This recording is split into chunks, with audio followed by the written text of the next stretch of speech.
Hello, and welcome to Gammer Gurton's Needle, second look, Beyond Shakespeare second look. I had practiced that in the mirror for so long, and then I forgot, and I panicked, and so on and so. No, seriously, I practiced it like for 10 minutes. It was just like, you laugh. Anyway, this is Gammer Gurton's Needle, which is a right pithy, pleasant, and merry comedy. Played on stage not long ago, about as long as Star Trek or Star Wars, whichever one had the long captions, in Cambridge. Yeah, so without further ado, I will introduce our lovely readers. Reading Diccon, The Bedlam, we have Aliki Chapple, who is also somewhat challenged in the sanity stakes. Yay. Reading Hodge, we have Alan, definitely too lally in Suffolk. reading the title character, Gammer Gurton, not the needle. Lynsey Beauchamp, actor in Kirkcaldy, Scotland. No comment about my mental health. It's a lovely place, come on. Except, most of the year. No, I mean, it depends on the rain and stuff. Yes. Reading Dame Chat and the prologue, we have. Hi, I'm Lynn. I'm doing this at 6:24 in the morning, and I will let you decide what that implies about my sanity. Yeah. And I'm your host for the day, Eric Karoulla, because, Rob's not here, as you can see. And I'll be reading basically pretty much everything else, unless we get a random reader appearing, or I might pass a part or two around. I will be reading Tib, Gammer Gurton's maid, Cock, which is fun to read, anyway, and probably Dr. Rat and the Baily. We were not entirely sure which of these two will be passed on at some point, because we are a bit short on casting. So without further ado, prologue, please take us away. As Gammer Gurton, with many a wide stitch, sat piecing and patching of Hodge her man's breech, by chance or misfortune, as she got her gear tossed, in Hodge leathered breeches her needle she lost.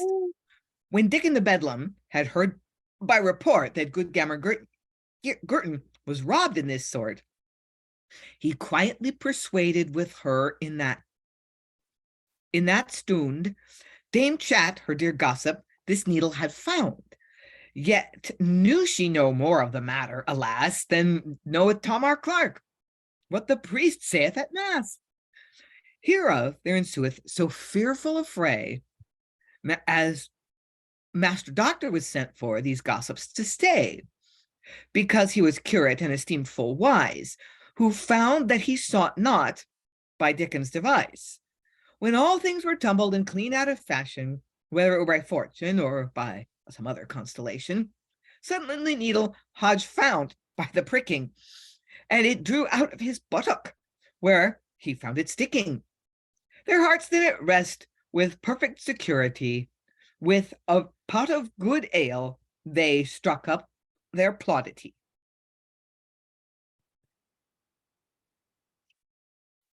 Many a mile have I walked, diverse and sundry ways, and many a good man's house have I been at in my days. Many a gossip's cup in my time have I tasted, and many a broach and spit have I both turned and basted. Many a piece of bacon have I had out of their box in running over the country with very long and weary walks, yet came my foot never within those door cheeks to seek flesh or fish, garlic, onions, or leeks, that ever I saw a sort in such plight as here within this house appeareth to my sight. There is howling and scowling, all cast in a dump, with hewling and puling, as though they had lost a trump. Sighing and sobbing, they weep and they wail. I wonder in my mind what the devil they ail. The old trot sits groaning with alas and alas, and Tib wrings her hands and takes on in worse case with poor Cock, their boy. They be driven in such fits, I fear me the folk be not well in their wits. Ask them what they ail, or who brought them in this day. They answer not at all, but alack and well away. And when I saw it, booted not. Out at doors I hide me, and got a slip of bacon, when I saw that none spied me, which I intend, not far hence, unless my purpose fail, shall serve me for a shoeing horn to draw on 2 pots of ale. So jam arrayed with dabbling in the dirt. She that sets me to ditching if she would have had the squirt. Was never poor soul that such a life had. Ox bones, this filthy clay has dressed me too bad. Ox soul, see how this stuff tears. It were better to be a bearwood and set to keep bears. By the mass, it's a gash, a shameful hole indeed. One stitch tear further, a man may thrust in his heed. By my father's soul, Hodge, if I should now be sworn, I cannot choose but say, thy breach is foul betorn. But the next remedy in such a case, and happens to a planch on a piece as broad as thy cap. Cock's soul, man, 'tis not yet 2 days fully ended, since my damn Gurton, Cham sure, these breaches amended. But Cham made such a drudge to trudge at every need, should rend it, stitch with sturdy pack threed. Hodge, let thy breeches go, and speak, and tell me soon, what aileth Gammer Gurton, and Tib her maid to frown? Tush, man, thou'rt deceived, 'tis their daily look. They cower so over the coals, their eyes be bleared with smoke. Nay, by the mass, I perfectly perceived as I came hither that either Tib and her dame hath been by the ears together, or else as great a matter as thou shalt shortly see. Now, beseech our Lord, they never better agree. By Gog's soul, there they sit, still as stones in the street, as though they had been taken with fairies, or else with some ill sprite. Gog's hard, I durst have laid my cap to a crown, 'twould learn of some prankum as soon as he came to town. Why, Hodge, art thou inspired? Or didst thou thereof hear? Nay, but it saw such a wonder, which it saw not this 7 year. Tom Tankard's cow, by cock's bones, she set me up her sail, flitting about his half-acre, frisking with her tail. So there had been in her arse a swarm of bees, and she had not cried, "Whoa!" or stepped out of Lee's. Why, Hodge, lies the cunning in Tom Tankard's cow's tail? Well, it shall have heard some say that such tokens do not fail. Canst thou not tell, in faith, Diccon, why she frowns or whereat? Hath no man stolen her ducks or hens, or gelded Gib her cat? Devil can I tell, man? I could not have one word. They gave no more heed to my talk than thou wouldst to a lord. It cannot skill but muse what marvellous thing it is. Chill in, and know myself what matters are amiss. And farewell, Hodge, a while, since thou dost inward haste, for I will into the good wife chats to feel how the ale doth taste. Shall I cast by the mast? Ik wot not what to do. Shall need bless me well before it go to them two. Perchance some felon's spirit may haunt our house indeed. Then 'twere but a noddy to venture, which I have no need. Jam worse than mad by the mass to be at this stay. Jam blamed and beaten all hours of the day, lamed and hunger starved, pricked up in all jags, having no patch to hide my back, save a few rotten rags. Say, Tib, if thou be Tib, as I trow sure thou be, what devil a make do is this between our dame and thee? Folks bread, Hodge. Thou had a good turn. Thou wert not here this while. It had been there better for some of us to have been hence a mile. My Gammer is so out of course and frantic all at once that Cocker boy and I, poor wench, have felt it on our bones. What's the matter, say on, Tib? Whereat she taketh on so on? She is undone, she saith. Alas, her joy in life is gone. If she hear not some comfort, she saith she is but dead. She'll never come within her lips 1 inch of mead nay bread. Our lady, she am not very glad to see her in this dump. Shoulder noble her stall had fallen, and she hath broke her rump. Nay, and that were the worst, we would not greatly care for bursting of her huckle-bone or breaking of her chair, but greater is her grief, Hodge, as we shall all feel. Hog's wounds, Tim. My camera has never lost her Neil. Her Neil, Her Neil. her Neil, by him that made me, it is true, Hodge, I tell thee. God's sacrament. I would she had lost the heart out of her belly. Devil or else his dame, they ought her sure a shame. How Miriam came this chance, say Tim, unto our dame. My Gammer sat her down on her piss, and bade me reach thy breeches. And by and by a vengeance ended, ere she had take 2 stitches to clap a clout upon thine arse by chance aside she leers, and gib our cat in the milk pan she spied over head and ears. More out there!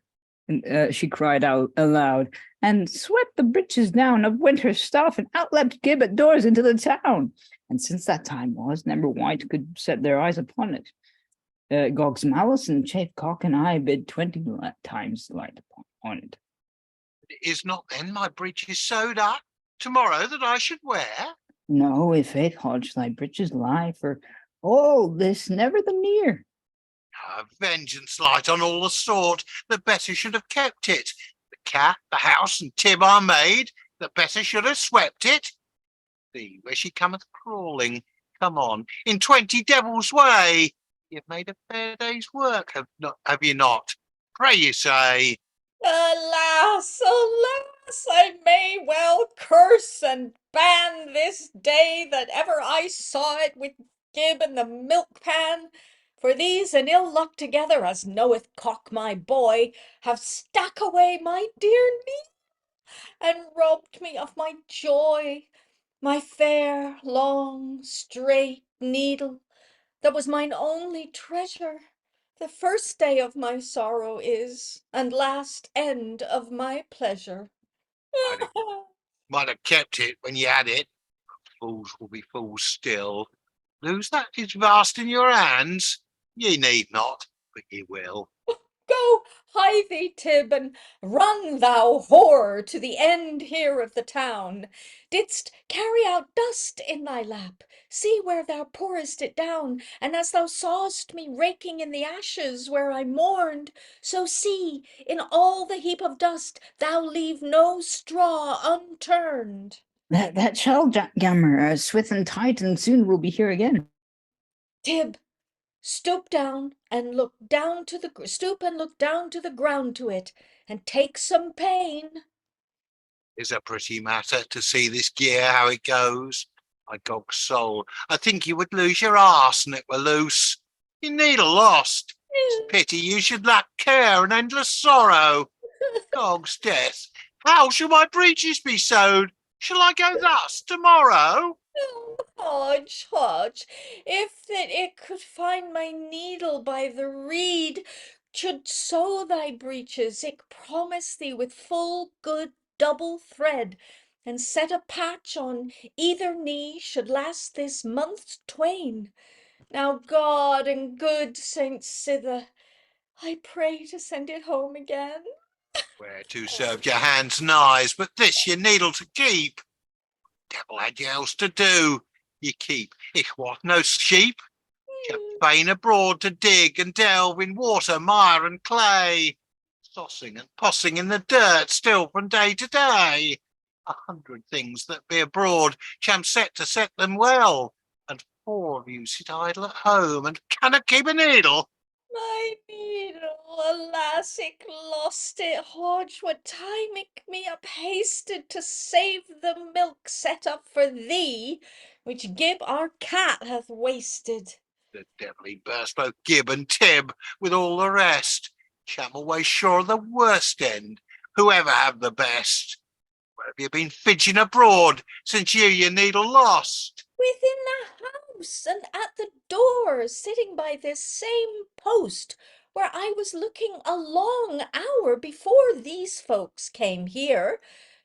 But well away, all was in vain. My needle is never the near. Set me a candle, let me seek, and grope where'er it be. Gog's heart, ye be foolish, I think. You know it not when you at sea? Come hither, cock. What? Cock, I say. How, Gammer? How? Go hie thee soon and grope behind the old brass pan, which thing when thou hast done, there shalt thou find an old shoe, wherein, if thou look well, thou shalt find lying an inch of a white tallow candle. Light it and bring it tight away. That shall be done anon. Nay, tarry, Hodge, till thou hast light, and then we'll seek each one. Come away, ye whoreson boy. Ye asleep? Ye must have a crier. I cannot get the candlelight. Here's almost no fire. She'll hold thee a penny. She'll make thee come. If that itch may catch thine ears. Death, thou whoreson boy. Cock, I say, wank canst not hear? Beat him not, Hodge, but help the boy, and come you two together. How now, Tib, quick, let's hear what news thou hast brought hither. Have lost and tumbled yonder heap and over again, and winnowed it through my fingers as men would winnow grain. Not so much your heads turned, but in pieces I tear it. Or whatsoever clod or clay I found, I did not spare it. Looking within and eke without, to find your Neil, alas, but all in vain, and without help your Neil is where it was. Alas, my needle, we shall never meet. Adieu, for I. Not so, Gammer. We might it find if we knew where it lay. Cock's cross, Gammer. If ye will laugh, look in but at the door and see how Hodge lieth trembling and tossing amidst the floor, raking there some fire to find among the ashes dead, where there is not one spark so big as a pin's head. At least, lost in a dark corner, 2 sparks he thought he sees, which were indeed no else but Gib our cat's 2 eyes. Puff, quoth Hodge, thinking thereby to have fire without doubt. With that Gib shut her 2 eyes, and so the fire was out. And by them opened, even as they were before, but that the sparks appeared, even as they had done of yore, and even as Hodge blew the fire, as he did think, Gib, as she felt the blast, straightway began to wink. Oh. Till Hodge fell of swearing and came to his turn. The fire was sure bewitched, and therefore would not burn. At last, Gib up the stairs, among the old posts and pins, and Hodge he hied him after till broke were both his chins. Cursing and swearing oaths were never of his making, that Gib would fire the house if that she were not taken. See, here is all the thought that the foolish urchin taketh, and Tib, methink at his elbow, almost as merry maketh. This is all the wit you have when others make their moan. Come down, Hodge, where art thou, and let the cat alone. Hogsheart, help and come up. Giving her tail hath fire. It's like to burn all if she gets a little higher. Come down, quoth you. Nay, then you might count me a patch. The house cometh down on your heads, if I take once the thatch. It is the cat's eyes, fool, that shineth in the dark. Hath the cat, do you think, in every eye a spark? No, but they shine as like fire as ever man see. By the mass, and she burn all, you shall bear the blame for me. Come down and help to seek here our needle, that it were found. Down, Tib, on thy knees, I say down, cock to the ground. To God I make a vow, and so to good Saint Anne. A candle shall they have apiece. Get it where I can, if I may my needle find in one place or in another. Oh, a vengeance on Gib lied, on Gib and Gib's mother, and all the generation of cats, both far and near. Look on the ground, whoreson. Think'st thou the needle's here? By my troth, Gammer, methought your Neil here I saw, but when my fingers touched it, I felt it was a straw. See, Hodge, what 'tis. It may not be within it. Break it full with thy hand and see, and thou canst find it. Nay, break it you, Hodge, according to your word. Gog's side, fie, it stinks. It's a cat's turd. were well done to make thee eat it by the mass. This matter amendeth not. My needle is still where it was. Our candle is at an end. Let us all in quite, and come another time when we have more light.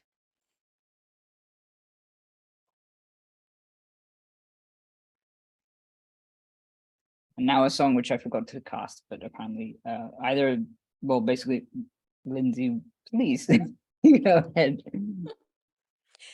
Back inside go bear, both foot and hand go cold. But belly, God send thee good ale enough, whether it be new or old. I cannot eat but little meat, my stomach is not good. But sure I think that I can drink with him that wears a hood. Though I go bare, take ye no care, I am nothing a cold. I stuff my skin so full within of jolly good ale and old. Back and side go bare and bare, both foot and hand go cold. But belly, God send thee good ale enough, whether it be new or old. I love no roast, but a nut brown toast and a crab laid in the fire. A little bread shall do me stead, much bread I not desire. Nor frost nor snow nor wind I trow can hurt me if I would. I am so wrapped and thoroughly lapped of jolly good ale and old. Back and side go bare, both foot and hand go cold. But belly, God send thee good ale enough, whether it be new or old. And Tib, my wife, that as her life loveth well good ale to seek, full oft drinks she, till ye may see the tears run down her cheek. Then doth she trowel to me the bowl, even as a malt worm should, and saith, sweetheart, I have take my part of this jolly good ale and old. Back and side go bare, both foot and hand go cold. But belly, God send thee good ale enough, whether it be new or old. Now let them drink till they nod and wink, even as good fellows should do. They shall not miss to have the bliss good ale doth bring men to. And all poor souls that have scoured bowls, or have them lustily trolled, God save the lives of them and their wives, whether they be young or old. Back and side go bare, both foot and hand go cold.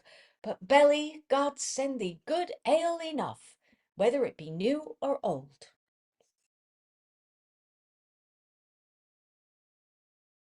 Well done by Gogsmalk. Well sung and well said. Come on, mother chat, as thou art a true maid, one fresh pot of ale. Let's see, to make an end. Against this cold weather, my naked arms to defend. This gear, it warms the soul. Now, wind, blow on thy worst, and let us drink and swill till that our bellies burst. Now, were he a wise man, my cunning could define which way my journey lieth, or where Diccon will dine. But one good turn I have, be it by night or day, southeast, well, north or west, I'm never out of my way. Sorry. Chim good rewarded, Cham not I not, do you think? Had a good dinner for all my sweat and swink. Neither butter, cheese, milk, onions, flesh, nor fish, save this poor piece of barley bread. 'Tis a pleasant, costly dish.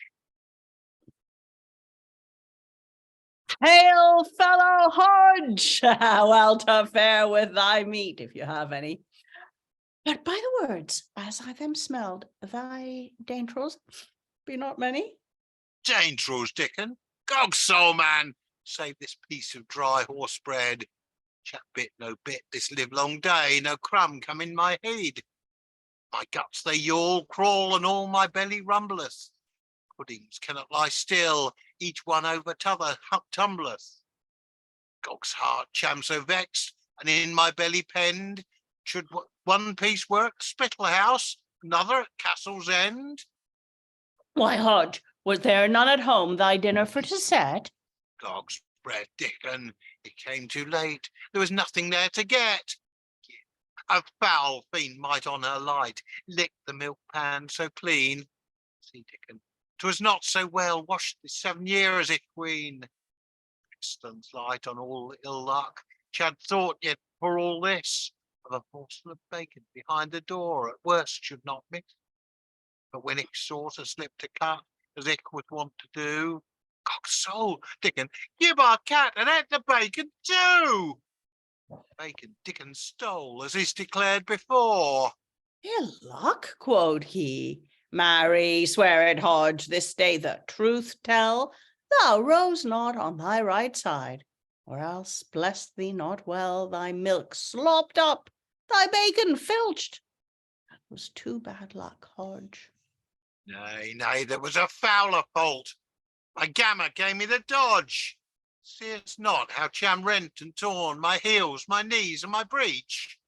Chad thought, as he sat by the fire, helped the here and there a stitch. But there it was pooped indeed. Why, Hodge?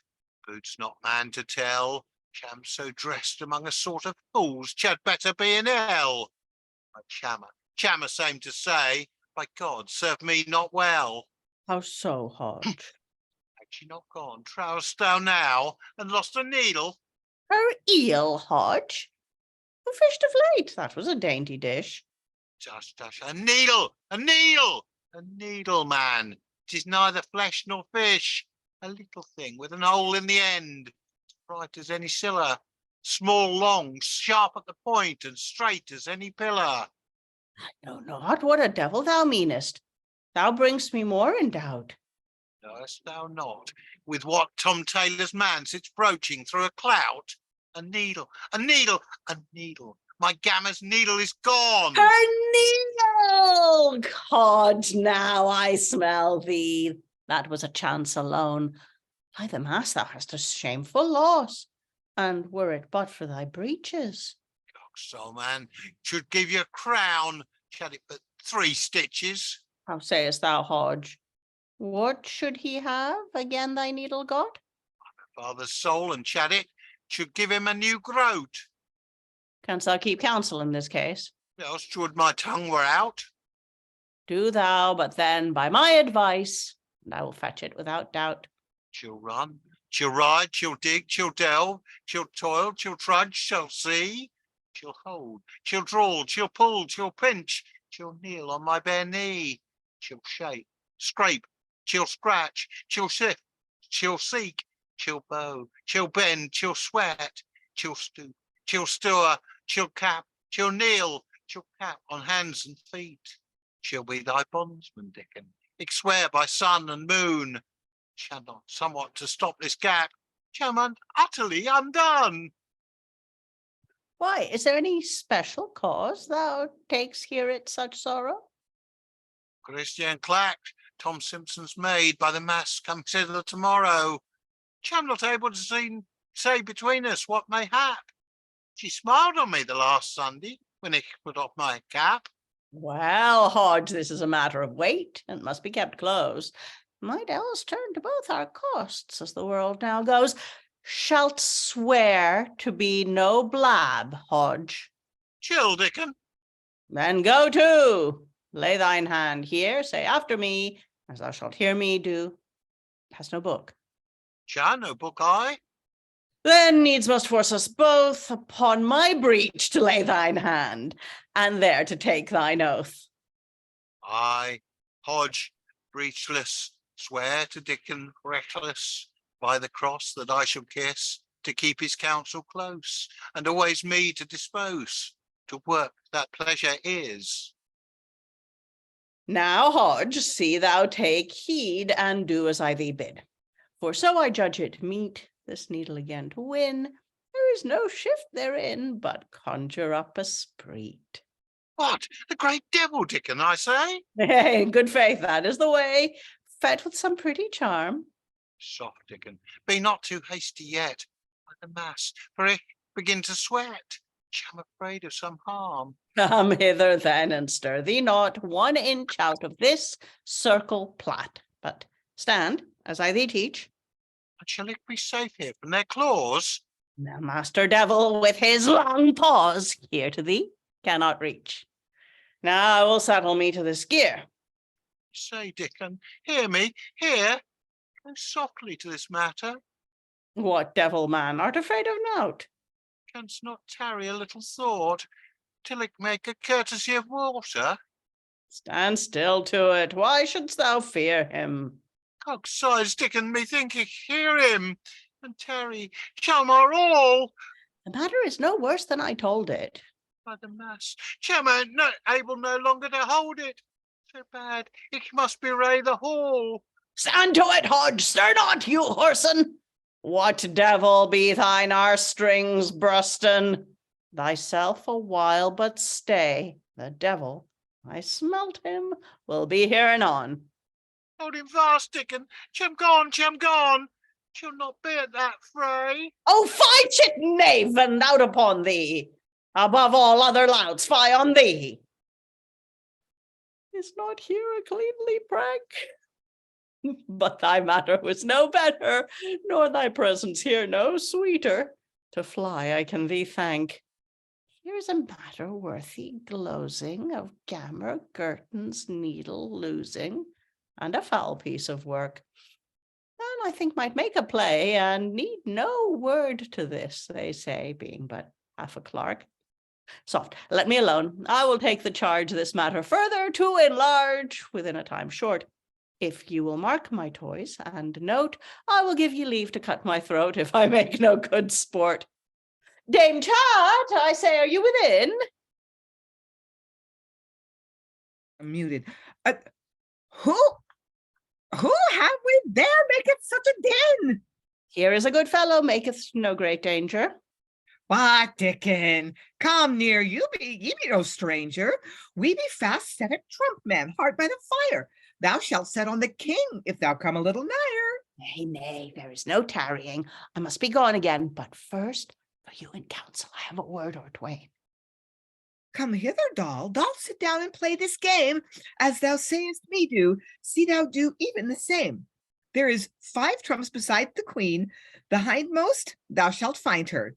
Take heed of Sim Glover's wife. She hath an eye behind her. Now, Diccon, say your will. Nay, soft a little yet. I would not tell my sister the matter is so great. There, I will have you swear by our dear Lady of Boulogne, Saint Dunstan, and Saint Donick, with the 3 kings of Cologne, that ye shall keep it secret. Oh, spread, that will I do, as secret as mine own thought, by God and the devil too. Here is Gammer Gurton, your neighbour, a sad and heavy wight. Her goodly fair red cock at home was stole this last night. Cock stole her cock with the yellow legs that nightly crowed so just? Cock is stolen. What was he fed out of the hen's roost? I cannot tell where the devil he was kept, under key or lock, but Tib hath tickled in Gammer's ear that you should steal the cock. Why, or by bread and salt. Oh, soft, I say, be still. Say not one word for all this year. By the mass that I will have the young whore by the head and the old trot by the throat. One word, Dame Chat. I say not one word for my coat. Shall such a beggar's brawl as that, thinkest thou, make me a face? The pox light on her whore's side, the pestilence and mischief. Come out, thou hungry needy bitch. Oh, that my nails be short. Cock's bread woman, hold your peace. This gear will else pass sport. I would not for £100 this matter should be known, that I am author of this tale, or have abroad it blown. Do ye not swear ye would be ruled before the tale I told? I said you must all secret keep. Would you suffer yourself, Diccon, such a sort to revile you with slanderous words, to blot your name and so to defile you? No, good wife, Chat, I would be loath such drabs should blot my name, but ye must so order all that Diccon bear no blame. Go to then, what is your need? Say on your mind, ye shall rule me herein. A mercy, Dame Chat, in faith, thou must the gear begin. It is £20 to a goose turd. My Gammer will not tarry, but hitherward she comes as fast as her legs can carry to brawl with you about her cock. For well I heard Tib say the cock was roasted in your house to breakfast yesterday. And when ye had the carcass eaten, the feathers ye outflung, and all your maid the legs she hid, foot deep in the dung. Oh, gracious God, my heart, it bursts. But rule yourself a space, and Gammer Gurton, when she cometh anon into this place, then to the queen's side, let's see, tell her your mind, and spare not, so shall Diccon blameless be, and then go to, I care not. Then, whore, beware her throat, I can abide no longer. In faith, old witch, I shall be seen which of us two be stronger. And Diccon? But at your request, I would not stay 1 hour.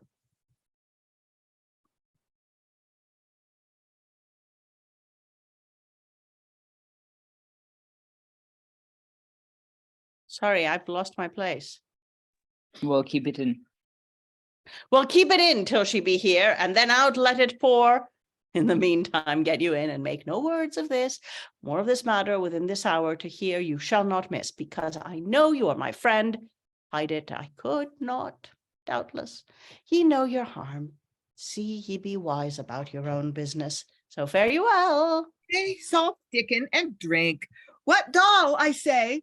Bring here a cup of the best ale, let's see. Come quickly away. You see, masters, that one end tapped of this, my short device. Now must we broach the other two before the smoke arise. By the time they have a while run, I trust ye need not crave it, but look what lieth in both their hearts. You're like sure to have it. Yay, Gogstole aren't alive yet. What, Dickon, Derek, come. A man is well hied to trust to thee. I will say nothing but an ye come any nearer, I pray you all see all be sweet. Shush, man, is Gammer's needle found? That should gladly weet. She may thank thee it is not found. If thou had kept thy standing, the devil would have fed it out. Even Hodge at thy commanding. Gog's heart, and how could he tell nothing where the needle might be found? You foolish dolt, you were to seek ere we had got our ground. Therefore his tale so doubtful was that I could not perceive it. Then see well something was said. Choke one day yet to have it. Dickon, did not the great devil cry, ho, ho, ho? Thou hadst tarried where thou stood, thou wouldst have said so. To swear of a book. Heard him roar straight after it was gone. Tell me, Dickon, what said the knave? Let me hear it anon. A whoreson talked to me, I know not well of what. One while his tongue it rang and paltered of a cat, another while he stammered still upon a rat. Last of all, there was nothing but every word chat. But this I will perceive before I would him rid between chat and the rat, the cat. The needle is hid. Now, whether Gib our cat hath eaten it in her maw, or Dr. Rat our curate hath found it in the straw, or this Dame Chat your neighbor hath stolen it, God he knoweth. But by the morrow at this time we shall learn how the matter goeth. Canst not learn tonight, man? Seest not what's here? 'Tis not possible to make it sooner appear. Alas, Dickon, then she have no shift, but lest this tarry too long, will hie me to Simcover's shop, there to seek for song. Therewith this breach to thatch and tie as it may. Tomorrow, Hodge, if we chance to meet, shall see what I will say. Now this gear must forward go, for here my Gammer cometh. Be still a while and say nothing. Make her a little rometh.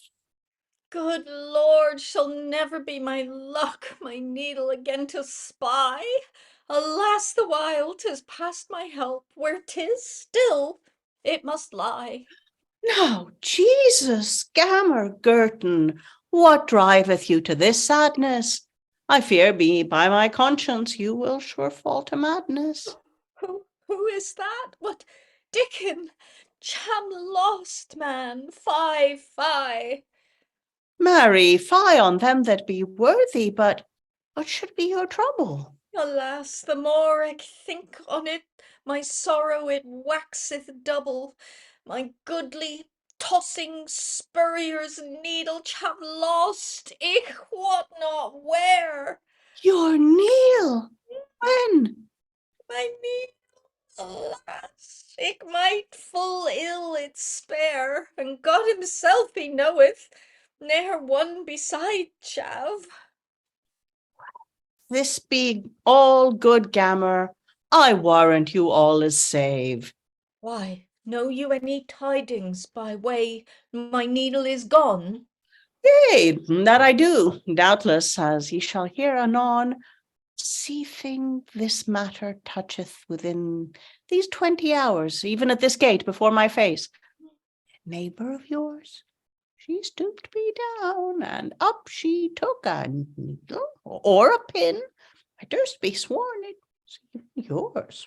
Well, my mother's kin. It was my needle, Diccon, ich wot for here, even by this post ich sat. What time is ich start up, and so my needle ich lost. Who was it? Leveson, speak, ich pray thee, and quickly tell me that. As subtle quean as any in this town. Your neighbor here, Dame Chat. Dame Chat.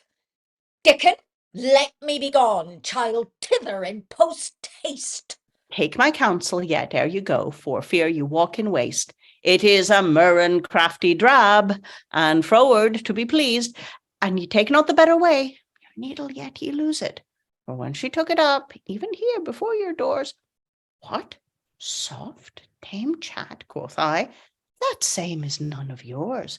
Avaunt, quoth she. Sir knave, what pratest thou of that I find? I would thou'st kissed me, I wot where. She meant, I know, behind. And home she went, as brag as it had been a body louse, and I, after, as bold as it had been the goodman of the house. But there, and ye heard her, how she began to scold, the tongue it went on patents by him that Judas sold. Each other word, I was a knave, and you a whore of whores, because I spake in your behalf, and said the needle was yours. Dog's bread, and thinks the callet thus to keep my needle from me? Let her alone, and she minds none other, but even to dress you so. By the mass, I'll rather spend the coat that is on my back. Thinks the false queen by such a slight that child my needle lack? Slip not your gear, I counsel you, but of this take good heed. Let not be known I told you of it, how well soe'er you speed. Child in, Diccon, a clean apron to take and set before me, and ich may my needle once see, child sure remember thee. Here will the sport begin, if these two once may meet. Their cheer durst lay good money, will prove scarcely sweet. My Gammer sure intends to be upon her bones with staves, or with clubs, or as with cobblestones. Dame Chat on the other side, if she be far behind, I am right far deceived. She is given to it of kind. He that may tarry by it a while, and that but short, I'll warrant him trust to it. He shall see all the sport. Into the town will I, my friends, to visit there, and hither straight again to see the end of this gear. In the meantime, fellows, pipe up your fiddles, I say, take them, and let your friends hear such mirth as ye can make them. Jim Glover, gramercy, shall meetly well sped now. Not even as good fellow as ever kissed a cow. Here is a thong indeed, but mass, though I speak it. Tom Tangen's great bold kirtle, I think, could not break it. And when he spied my need to be so straight and hard, has lent me here his nawl to set the gib forward. As for my Gammer's needle, the flying fiend go wi' it. She'll not now to the door again with it to meet. Should not make shift it good enough and chat a candle's end. The chief hole in my breech with these two till I'll mend. Now, Hodge, mayest now be glad cha news to tell thee. Ich know who has my needle, ich trust soon shall it see. The devil thou dost, hast heard, Gammer, indeed, or dost but jest? This is true as steel, Hodge. Why, knowest well where didst lease it? Ich know who found it and took it up. Shalt see, ere it be long. God's mother dear, if that be true, farewell both Nall and Thong. Who has it, Gammer? Say on, should fain hear it disclosed. That false vixen, that same Dame Chat that counts herself so honest. Who told you so? That same Diccon the Bedlam which saw it done. Diccon? He's a vegetable knave, Gammer. He's a boneable whoreson. Can do more things than that. Else sham deceit evil.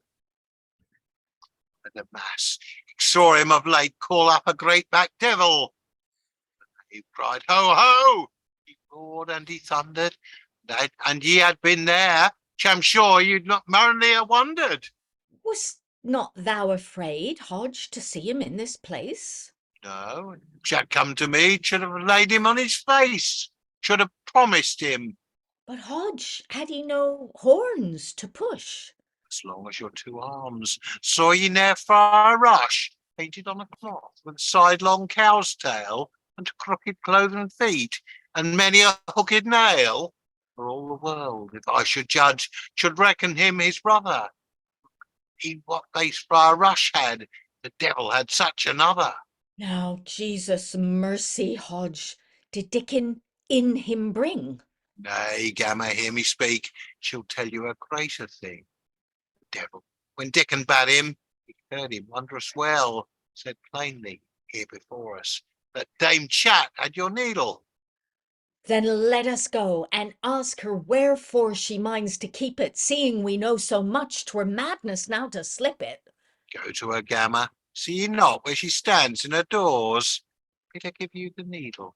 'Tis none of hers, but yours. Dame Chat, should pray thee fair, let me have that is mine. Child, not these 20 years take one fart that is thine. Therefore give me mine own, and let me live beside thee.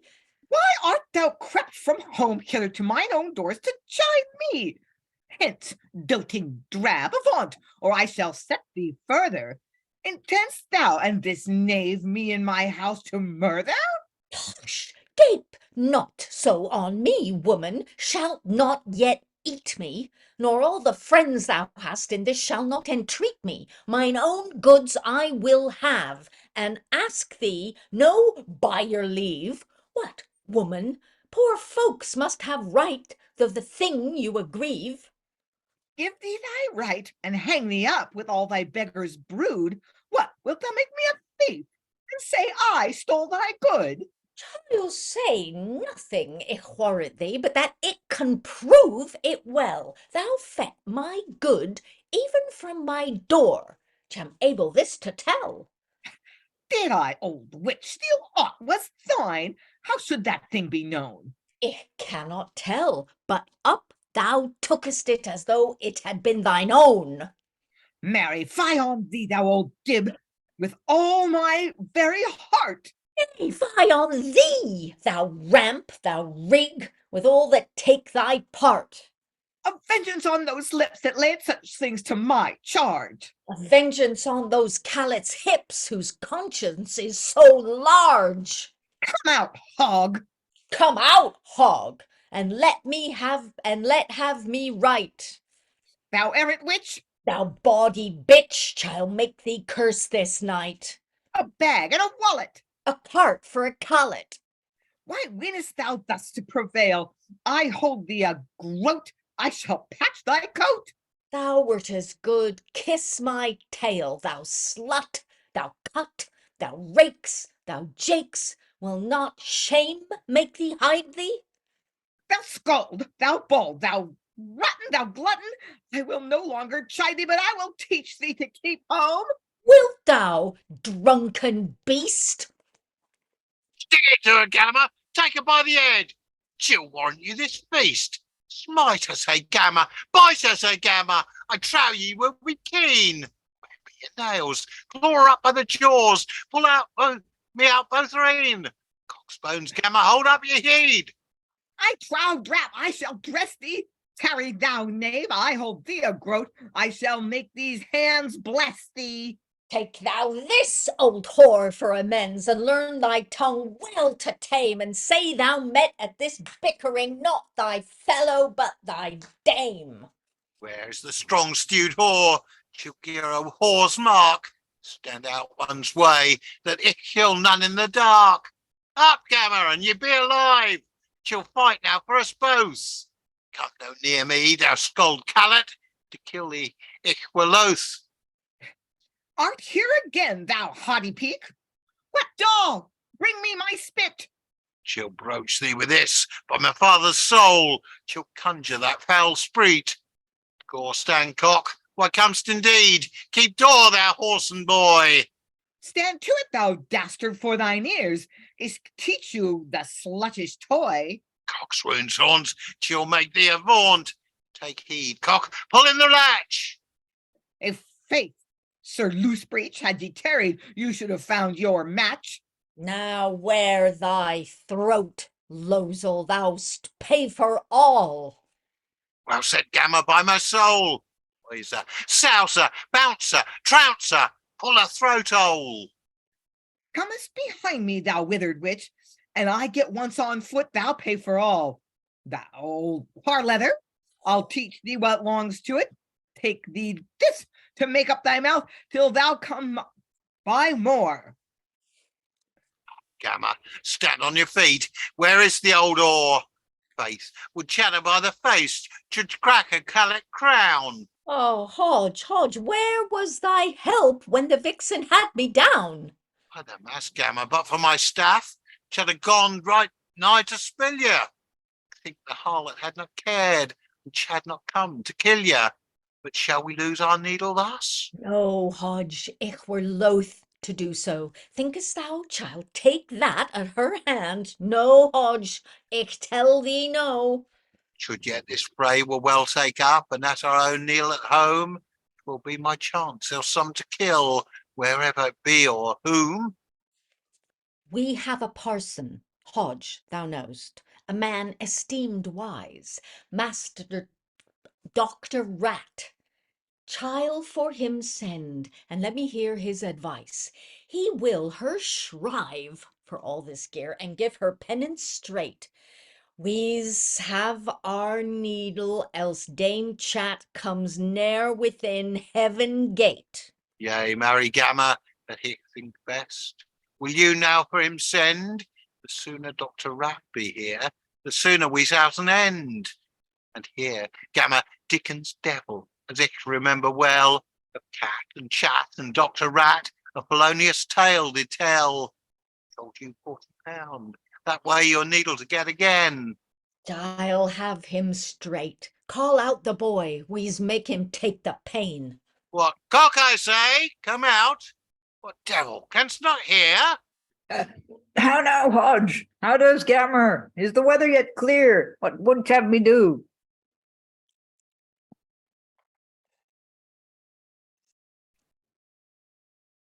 Come hither, cock, anon.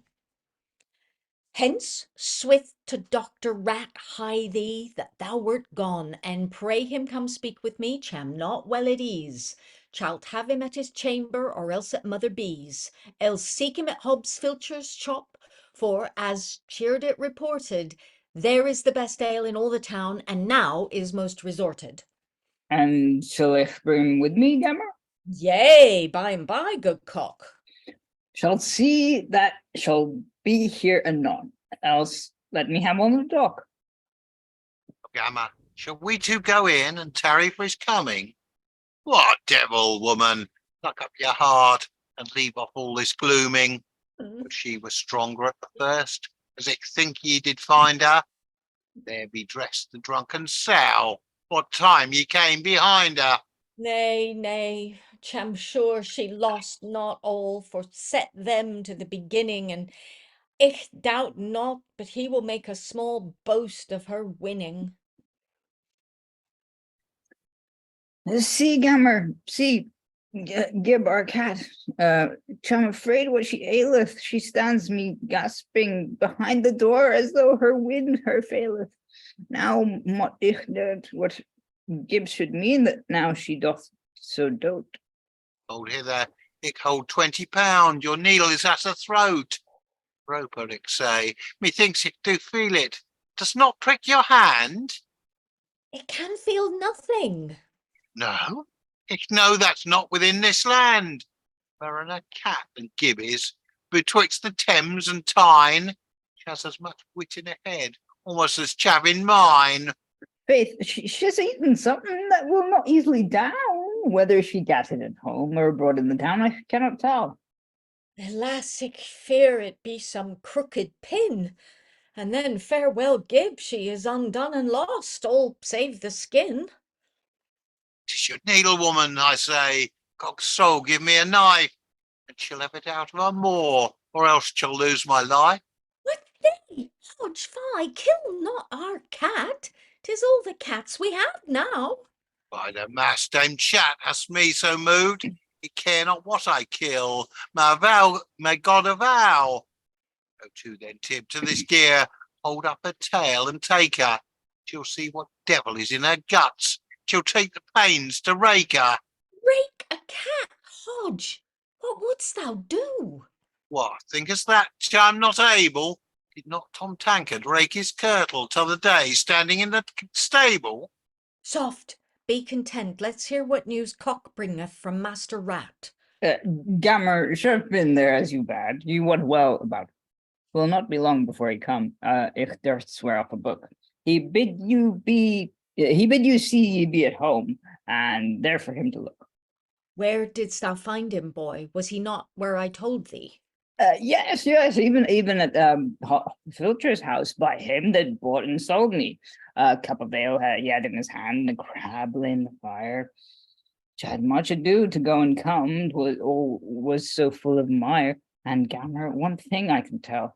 Gob Filcher's knoll was lost, and Dr. Rat found it again, hard beside the doorpost. If hold a penny can say something, your Neil can begin to fit. Cham glad to hear so much, Cock. Then trust he will not let to help us herein best he can. Therefore, till time he come, let us go in. If there be aught to get, thou shalt have some.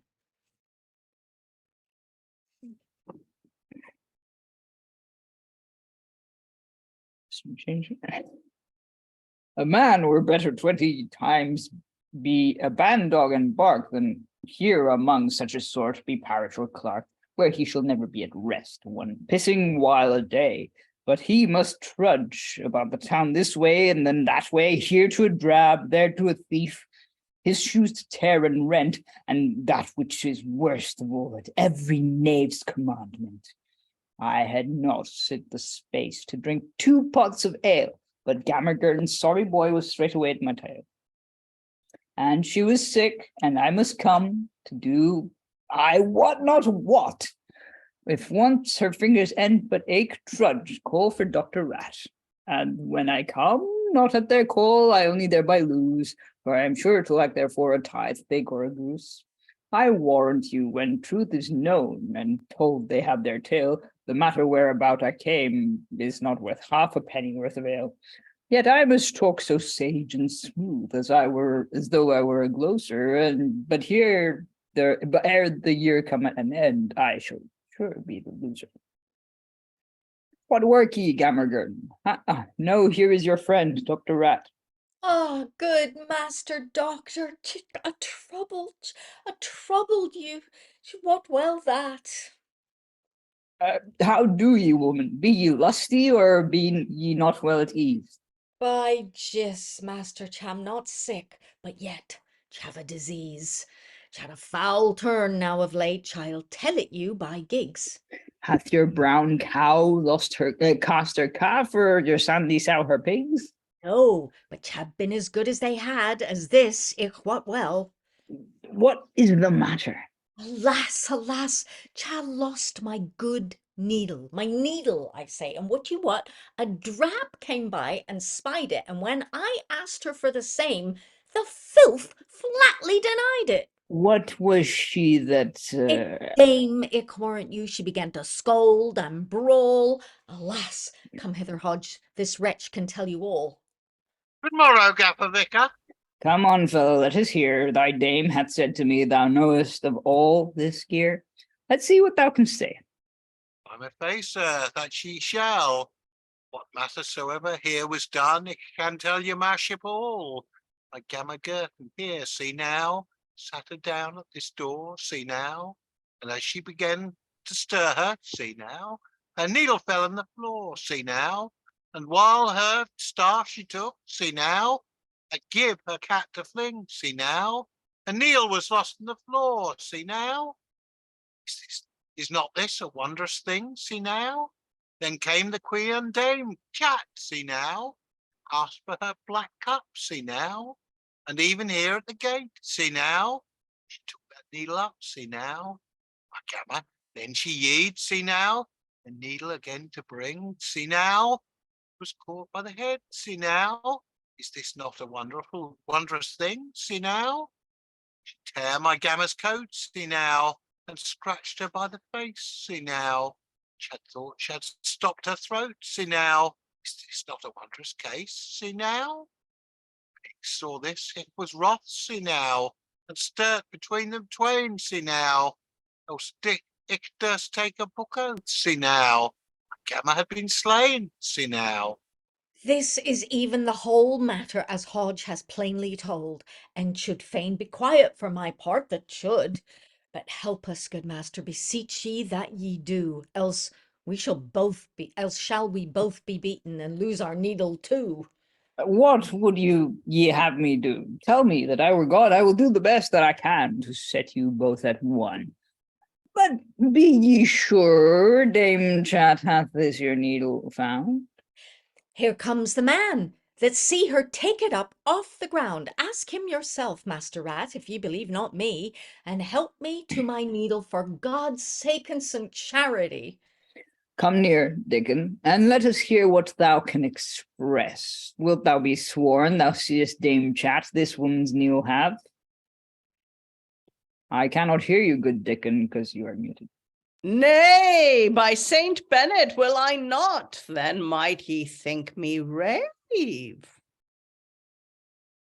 Why, didst thou not tell me so even here? Canst thou for shame deny it? I marry, Gammer, but I said I would not abide by it. Will you say a thing and not stick to it to try it? Stick to it, quoth you, Master Rat. Marry, sir, I defy it.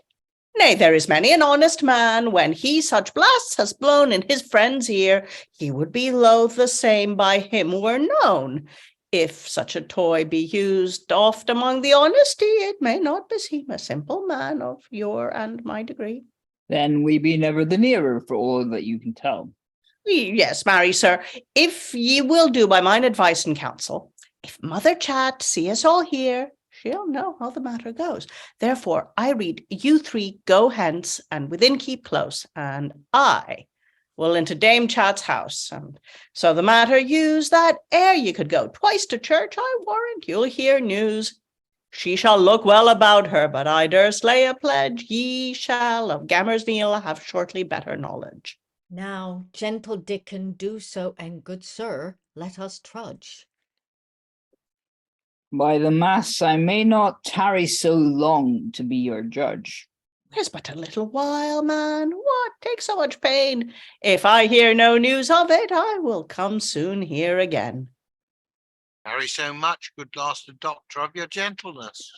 Then let us hie inward, and Dickon, speed thy business. Now, sirs, do you no more but keep my counsels just. Dr. Rat shall thus catch some good, I trust, but Mother Chat, my gossip, talk first with all I must, for she must be chief captain to lay the rat in the dust. Good even, Dame Chat, in faith, and well met in this place. Good even, my friend Diccon, whither walk ye this pace? By my truth, even to you, to learn how the world goeth. Heard ye no more of the other matter, say me now by your troth? Oh, yes, Diccon, here's the old whore and Hodge, that great knave. But in faith, I would thou hadst seen. Oh, Lord, I dressed them brave.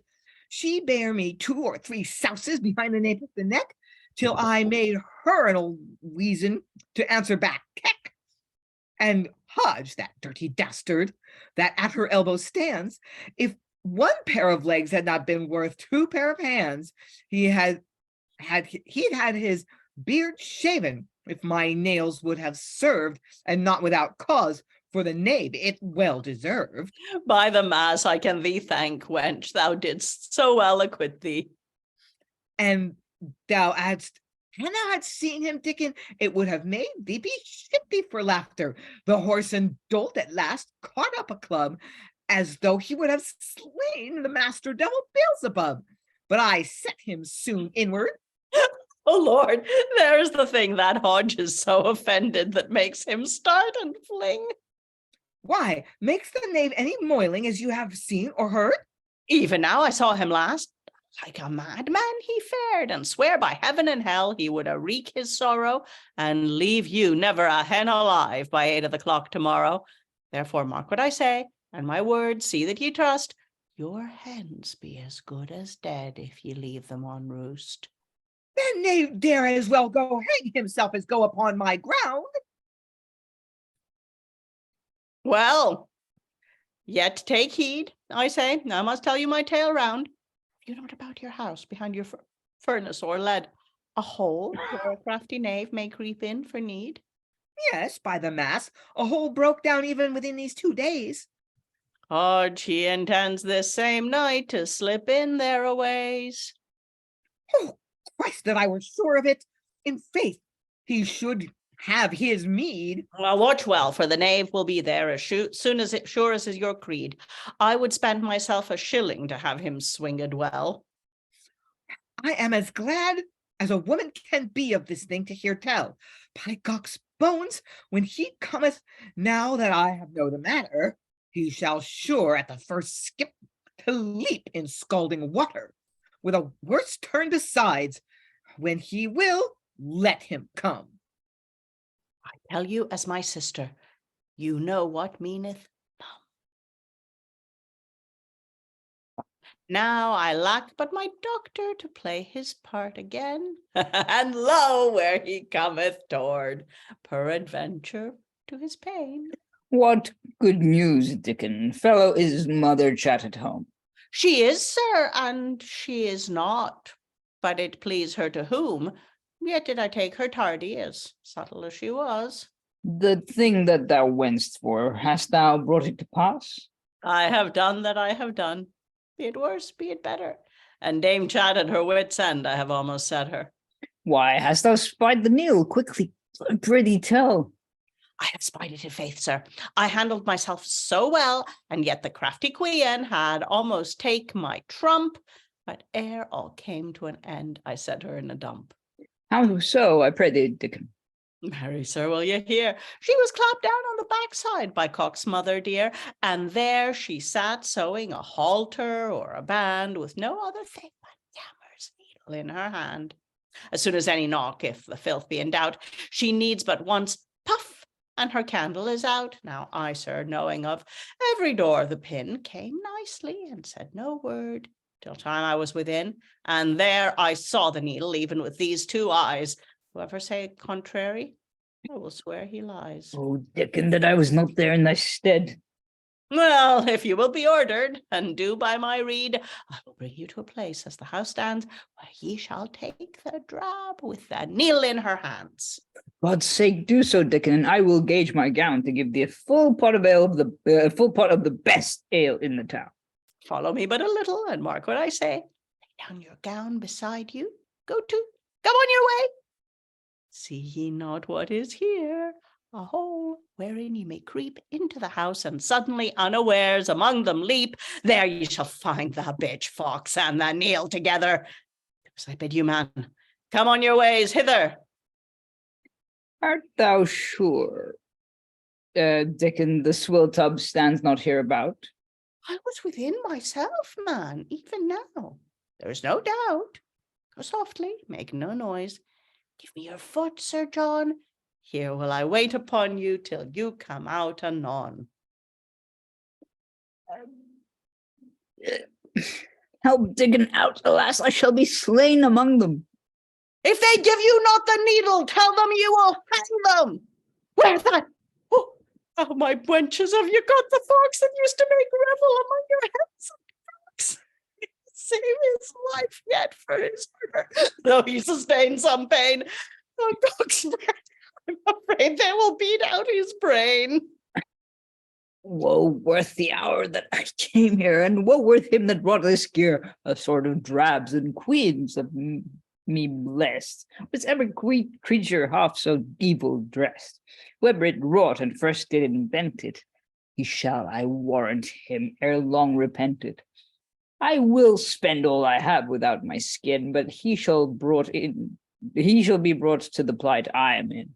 Master Baily, I trow, and he be worth his ears, will snaffle these murderers and all with that them bears.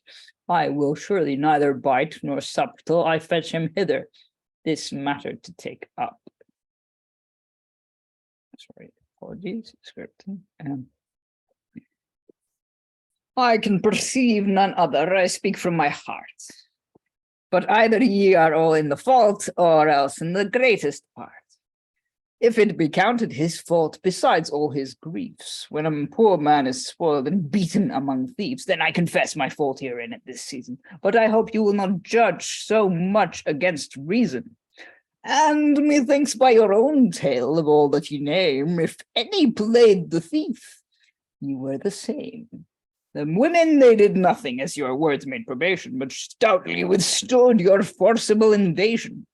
If that a thief at your window to enter should begin, would you hold forth your hand and help to pull him in, or would you keep him out? I pray you answer me. Marry, keep him out, and a good cause why. But I am no thief, sir, but an honest learned clerk. Yea, but who knoweth that when he meets you in the dark? I am sure your learning shines not out your nose. Was it any marvel though the woman arose? Was it any marvel though the poor woman arose and start up, being afraid of that was in her purse? Methink you be very glad that your luck was not worse. Is not this evil enough, pray you, as you think?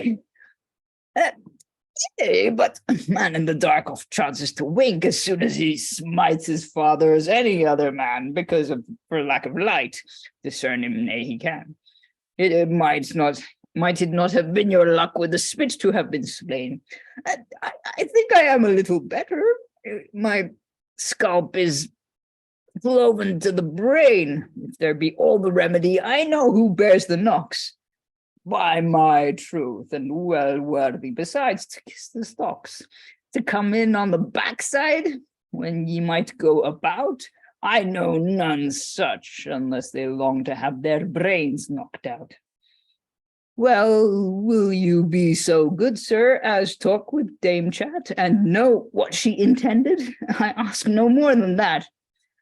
Let her be called, fellow.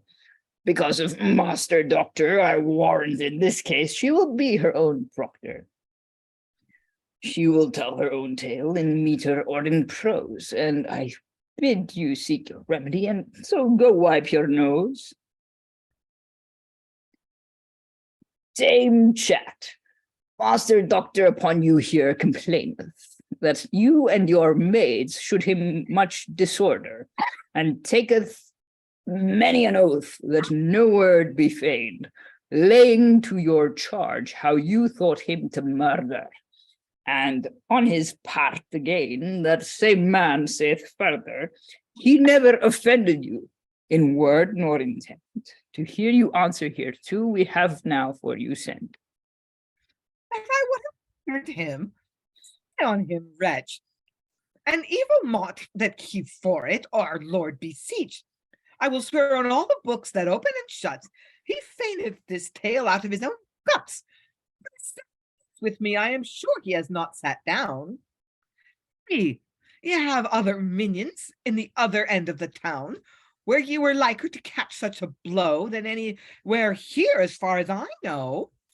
Belike then, Master Doctor, your stripe there ye got not. Think you I am so mad that where I was bet I would not? Will you believe this queen before she hath tried it? It is not the first deed she hath done, and afterward denied it. What, man, will you say I broke your head? How canst thou prove the contrary? How provest thou that I did the deed? Too plainly by St. Mary, this proof I trow may serve, though I no word spoke. Because thy head is broken, was it I that broke? I saw thee, rat, I tell thee, not once this fortnight. No, Mary, thou saw'st me not, for why thou hadst no light, but I felt thee for all the dark.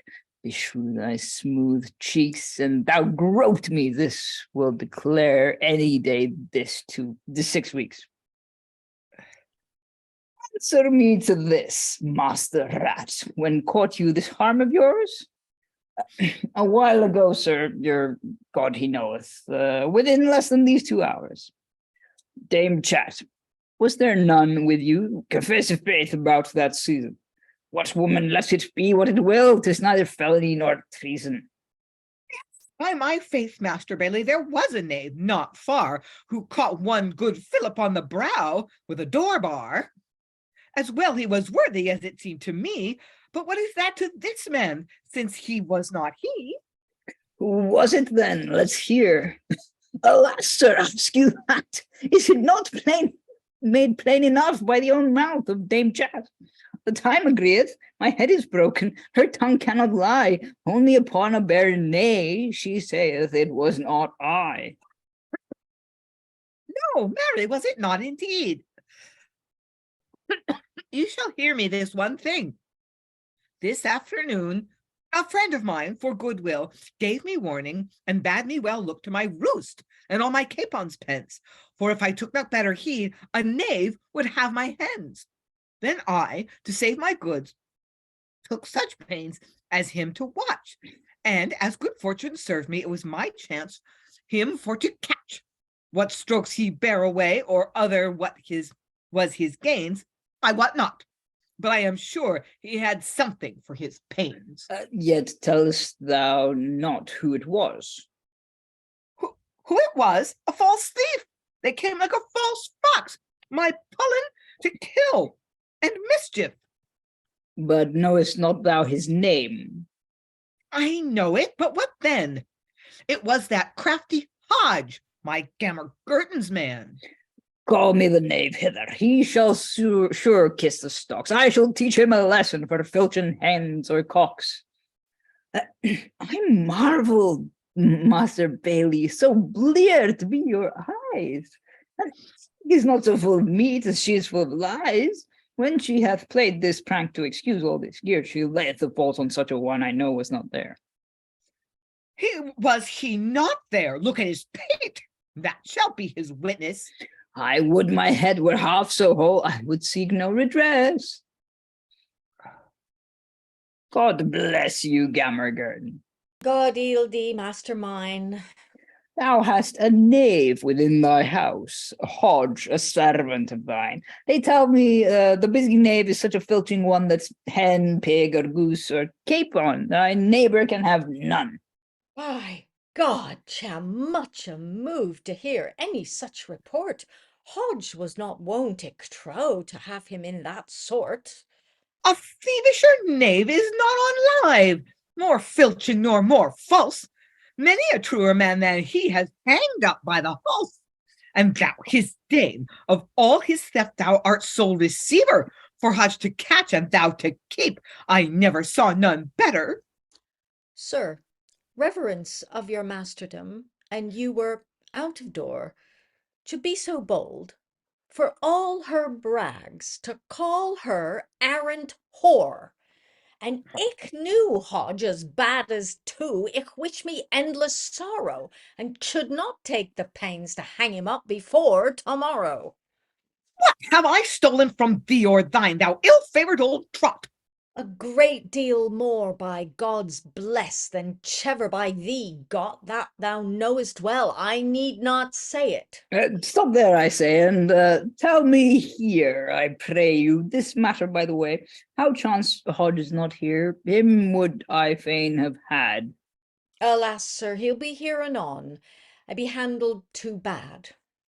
Master Baily, sir, ye be not such a fool, well I know, but ye perceive by this lingering there is a pad in the straw. Child show you his face, ich warrant thee. Lo, now, where he is. Come on, fellow.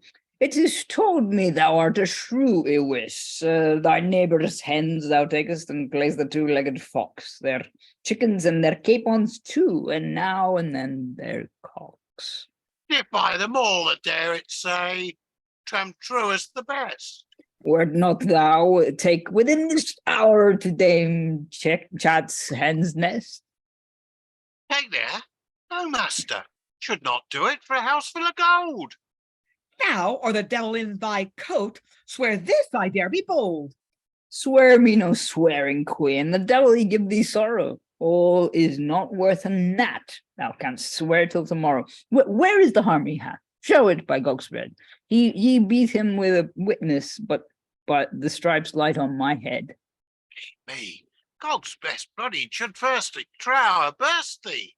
I think and chad my hands loose. Callet, should it cross thee? Thou shouldn't, knave. I trow thou knowest the full weight of my fist. I am foul deceived unless thy head and my door bar kissed. Oh, thy chat, whore, thou cries so loud, canst no man else be heard? Well, knave, an I had thee alone, I would surely rap thy costard. Sir, answer me to this. Is thy head whole or broken? Yea, Master Baily, blessed be every good token. Is my head whole? I warrant you, 'tis neither scurvy nor scald. You foul beast, dost think 'tis either piled or bold? I thank God shall not for all that thou mayst spend, that chad one scab on my narse as broad as thy finger's end. Come nearer here. That I dare. Why, Our Lady, here is no harm. Hodge's head is whole enough for all Dame Chat's charm. By God's blessed, however the thing he cloaks or smolders, I know the blows he bear away with either head or shoulders. Camest thou not, knave, within this hour, creeping into my pens, and there was caught within my house, groping among my hens? A plague both on thy hens and thee. A cart, a whore, a cart! Should I were hanged as high as a tree, and it were as false as thou art? Give me my gammer again, a wastrel, thou stole away in thy lap. Yea, Master Baily, there is a thing you know not on, mayhap. This drab, she keeps away my good. The devil he might her snare. Ich pray you that ich might have a right action on her. Have I thy good, O filth, or any such old sows? As I am true, wouldst thou knew as the skin between thy brows. Many a truer hath been hanged, though you escaped the danger. Thou shalt answer by God's pity for this foul slander. Why, what can you charge her withal? To say so ye do not well. Marry, a vengeance to her heart, the whore has stolen my needle. Little witch, how so? It were alms thy soul to knock. So didst thou say the other day that I had stolen thy cock and roasted him for breakfast, which shall not be forgotten. The devil pull out thy lying tongue and teeth that be so rotten. Give me my needle. As for my cock, should be very loath that should hear tell he should hang on thy false faith and troth. Your talk is much, I can scarce learn who should be most in fault. Yet shall ye find no other wight save she, by bread and salt. Keep ye content a while, see that your tongues ye hold. Methinks you should remember this is no place to scold. How knowest thou, Gammer Gurton, Dame Chat thy needle had? To name you, sir, the party should not be very glad. Yea, but we must needs hear it, and therefore say it boldly. Such one as told the tale full soberly and coldly, even he that looked on will swear on a book what time this drunken gossip my fair long needle took up. Diccon, master, the Bedlam, I'm very sure you know him. A false knave, by God's pity, you were but a fool to drown. I durst venture well the price of my best cap, that when the end is known, all will turn to a jape. Told you, he, not you, that besides she stole your cock that tied. No, master, no indeed, for then he should have lied. My cock is, I thank Christ, safe and well a-fine. Yea, but that rugged colt, that whore, that tib of thine, said plainly, thy cock was stolen, and in my house was eaten. That lying cut is lost, that she is not swinged and beaten. And yet, for all my good's name, it were small amends. I pick not this gear, hear'st thou, out of my fingers' ends. But he that heard it told me, who thou of late didst name, Diccon, whom all men knowst. It was the very same. This is the case. You lost your Neil about the doors, and she answers again, she has no cock for yours. Thus, in your token action, from that you do intend, she's whole 5 mile wide, from that she doth defend. Will you say she hath your cock? No, marry, sir, that child not. Will you confess her Neil? Will I? Sir, no, I will not. Then there lieth all the matter. Soft, master, by the way, you know she could do little, and she could not say nay. Yea, but he that made one lie about your cock stealing will not stick to make another. And what time he lies in dealing, I ween the end will prove this brawl did first arise upon no other ground but only Diccon's lies. Though some be lies, as you belike have espied them, yet some other be true, by proof I have well tried them. What other thing beside this, Dame Chad? Marry, sir, even this, the tale I told before, the self-tamed tale, it was his. He gave me, like a friend, warning against my loss, else had my hens been stolen each one. By God's cross, he told me Hodge would come, and he came indeed. But as the matter chanced, with greater haste than speed, the truth was said, and the true was found, as truly I report. If Dr. Rat be not deceived, it was of another sort. By God's mother, thou and he be a couple of subtle foxes. Between you and Hodge I bear away the boxes. Did not Diccon appoint the place where thou shouldst stand to meet him? Yes, by the mass, and if he came, bade me not stick to spite him. God's sacrament! The villain knave hath dressed us roundabout. He is the cause of all this brawl, that dirty, shitten lout. When Gammer Gurton here complained and made a rueful moan, I heard him swear that you had gotten her needle that was gone.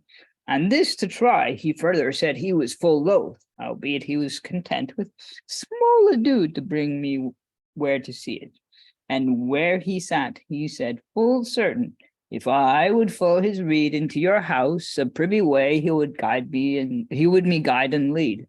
And where ye had it in your hands, sewing about a clout, and set me in the back hole, thereby to find you out.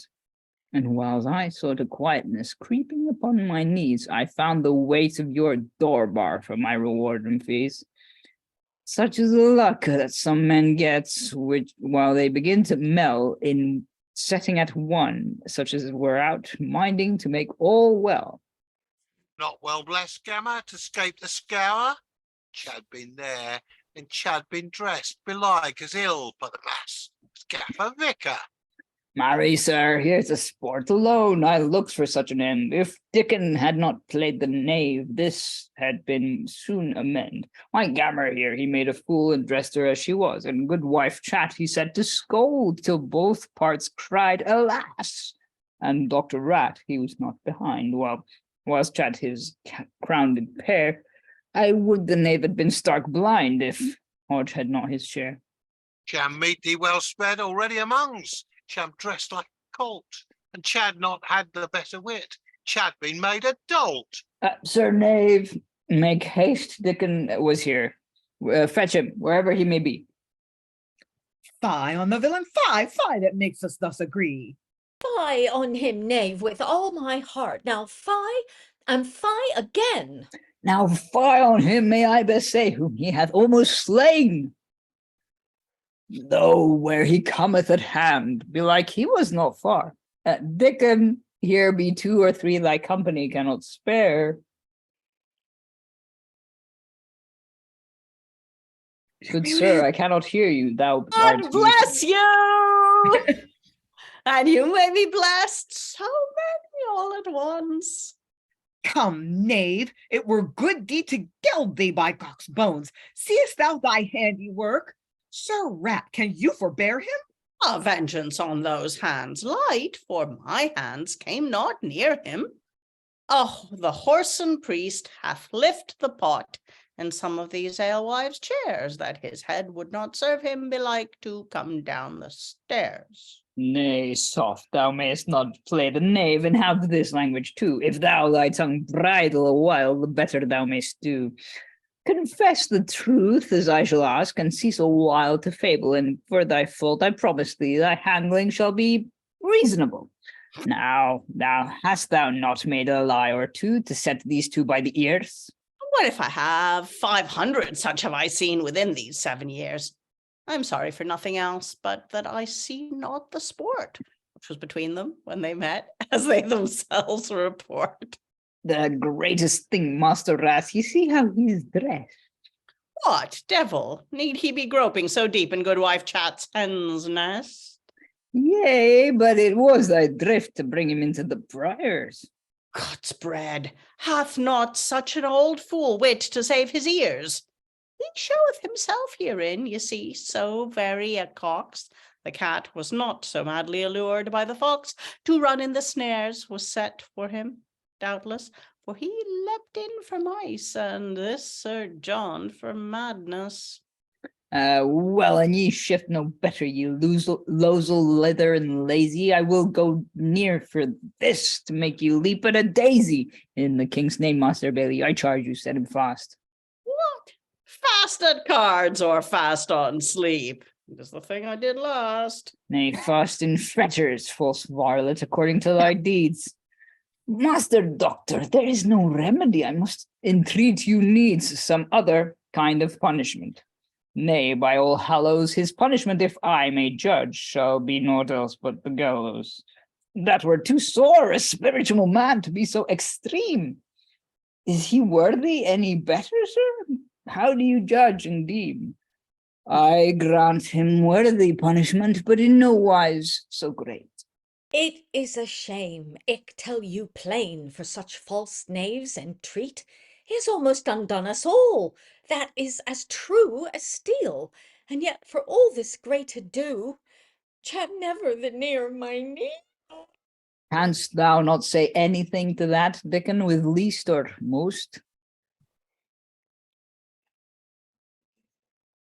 Yea, marry, sir, thus much I can say well, the Neil's lost. Nay, canst thou not tell which way that Neil may be found? No, by my face, sir, though I might have £100. Thou liar, Lickdish, didst not say the needle would be gotten? No, Hodge, by the same token, you were that time beshitten for fear of hobgoblin. You wot well what I mean. As long as it is, since I fear me ye yet be scarce clean. Well, Master Rat, you must both learn and teach us to forgive, since Diccon hath confession made and is so clean shreve. If ye to me consent to amend this heavy chance, I will enjoin him here some open kind of penance. Of this condition, where you know my fee is 20 pence for the bloodshed, I'm agreed with you here to dispense. Ye shall go quit, and so that ye grant the matter now to run, to end with mirth among us all, even as it was begun.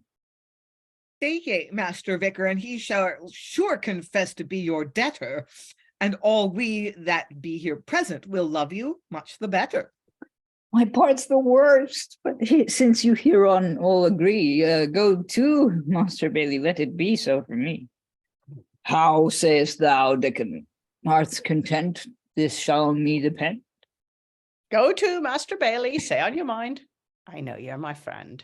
Then mark ye well, to recompense this thy former action, because thou hast offended all to make them satisfaction, before their faces here kneel down, and as I shall thee teach, for thou shalt take oath of Hodge's leather breech, first for Master Doctor, upon pain of his curse, where he will pay for all. Thou never draw thy purse, and when ye meet with one pot, he shall have the first pull, and thou shalt never offer him a cup, but it be full. The good wife Chat, thou shalt be sworn even on the same wise, if she refuse thy money once, never to offer it twice. Thou shalt be bound by the same here as thou dost take it. When thou mayst drink of free cost, thou never forsake it.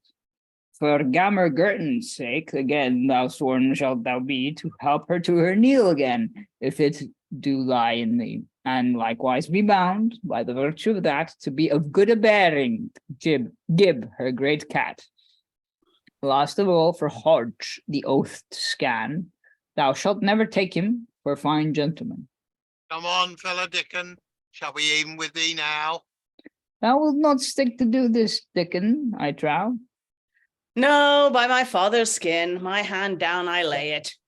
Look, as I have promised, I will not deny it, but Hodge, take good heed now, thou do not beshite me. Oh, art thou false villain, dost thou bite me? What, Hodge, doth he hurt thee ere he ever begin? He thrust me into the buttock with a bodkin or a pin. I say, Gammer! How now, Hodge, how now? God, small Gammer Gurton. Thou art mad, ich trow. Will you see the devil, Gammer? The devil, son, God bless us. Should if he were hanged, Gammer? There ye see ye might dress us. Shove it by the mask, Gammer. What? Not my needle, Hodge. Your needle, Gammer, your needle. No, fie, dost but dodge. You found your needle, Gammer. Here my hand be it. For all the loves on earth, Hodge, let me see it. Soft, Gammer, Good Hodge. soft. Say, tarry a while. Nay, sweet Hodge, say truth and not me beguile. I'm sure on it, warrant you, it goes no more astray. Yeah, Hodge, when I speak so fair, wilt still say me nay? Go near the light, Gammer. 'Tis well in faith, good luck. 'Twas almost undone, 'twas so far in my buttock. 'Tis my own dear needle, Hodge, sickerly I wot. Am not I a good son, Gammer? Am I not? Christ's blessing light on thee has made me forever. I knew that it would find it, else should have had it never.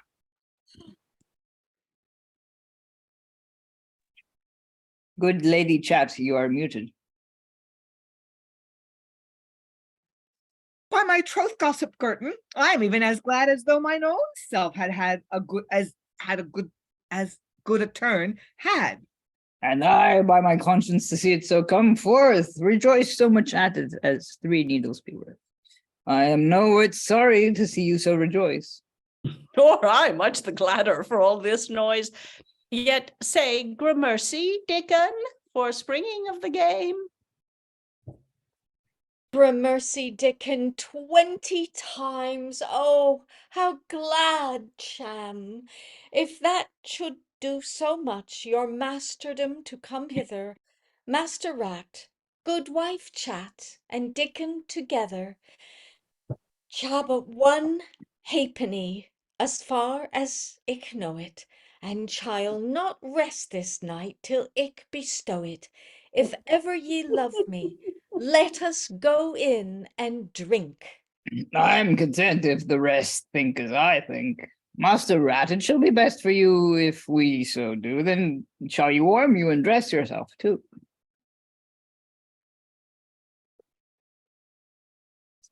Soft sirs, take us with you. The company shall be the more.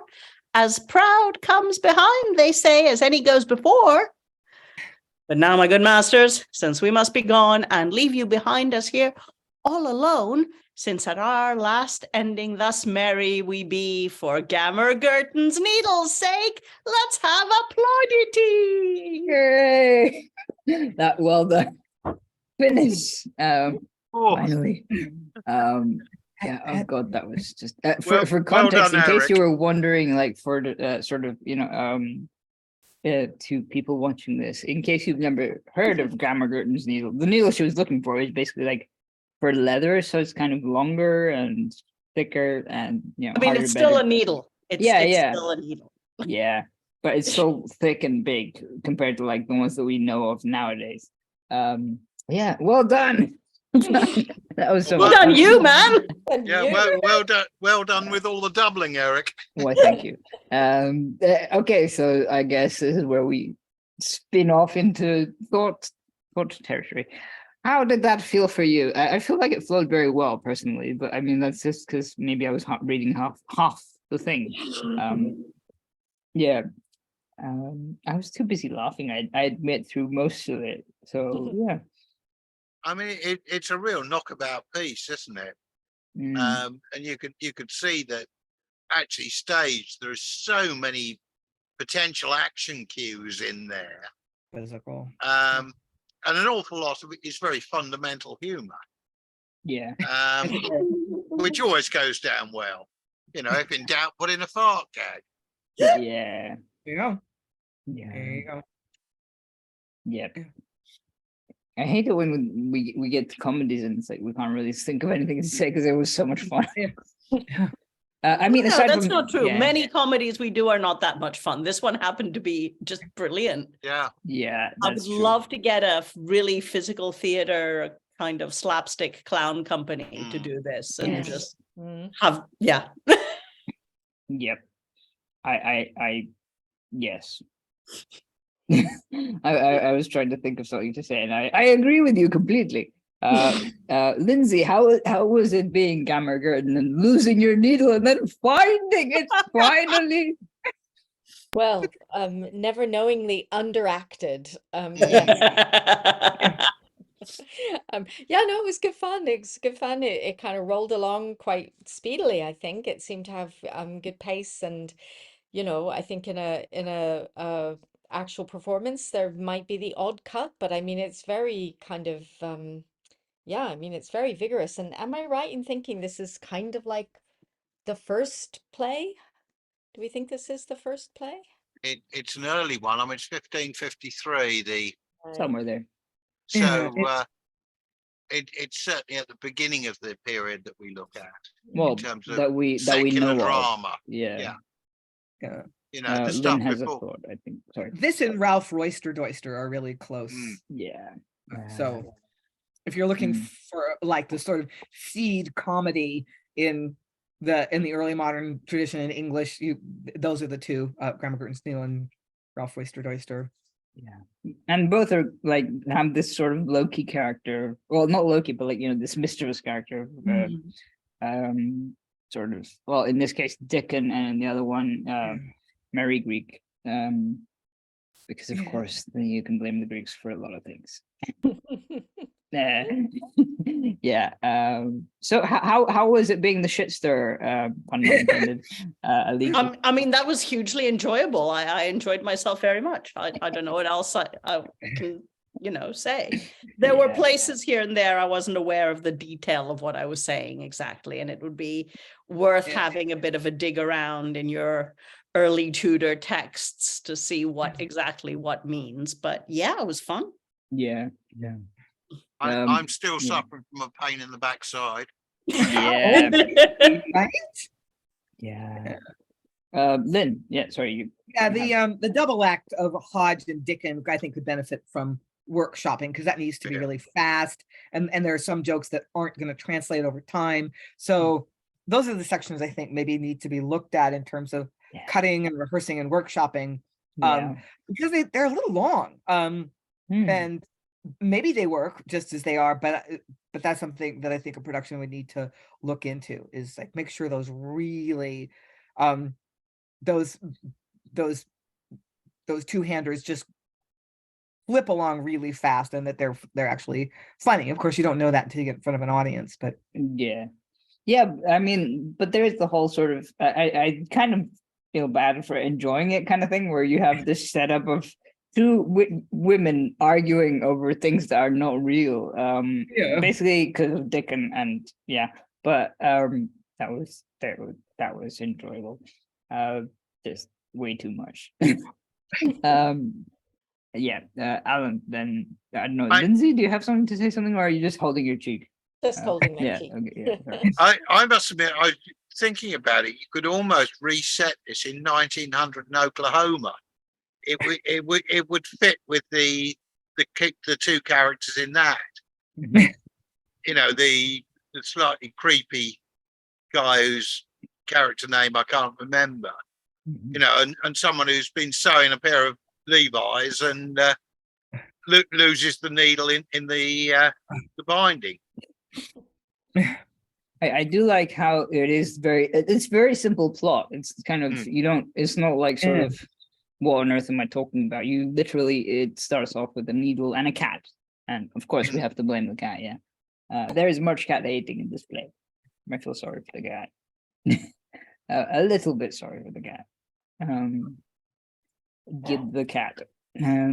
I'm trying to think if there was anything else I wanted to say. Yeah, the whole kissing Dickens britches scene was. Let's just I was trying to behave myself and not laugh, but I mean, yeah, But I mean, that's what it's there for, right? yeah, gross. It's like that's the gross out. Like yeah. It's basically he's making it worse and worse, and then yeah, people start to get hurt. Kind of, yeah.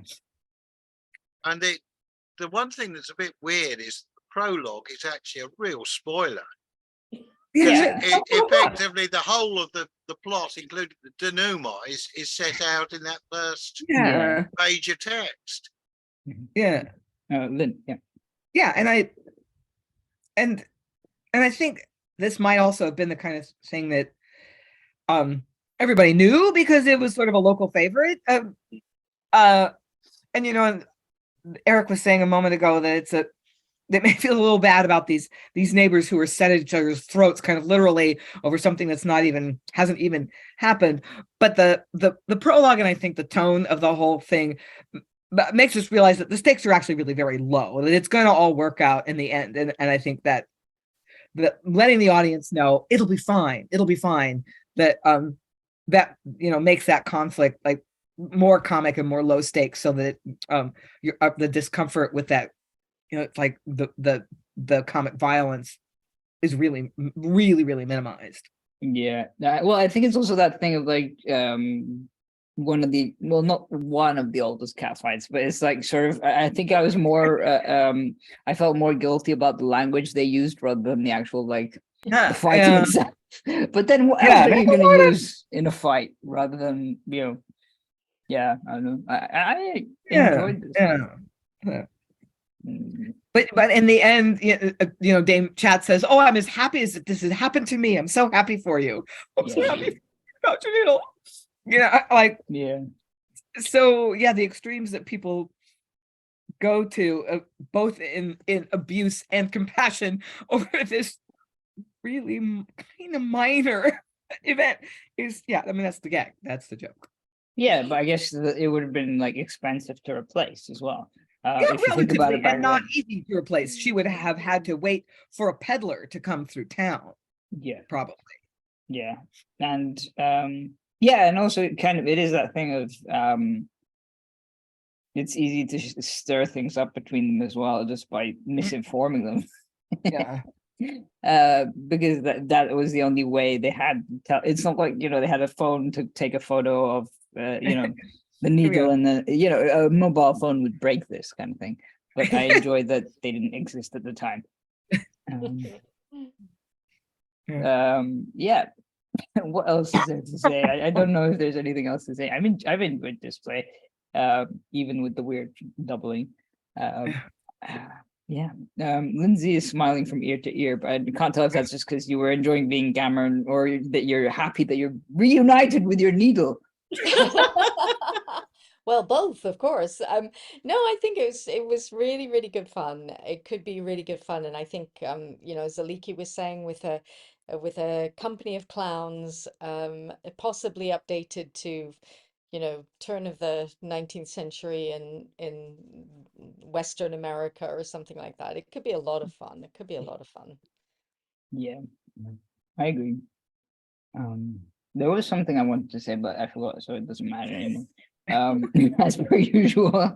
Well, I guess over the remains then is to thank the wonderful readers for their wonderful reading. And I guess we'll see you next time. Maybe, I hope. Yeah. Will you say she hath your cock?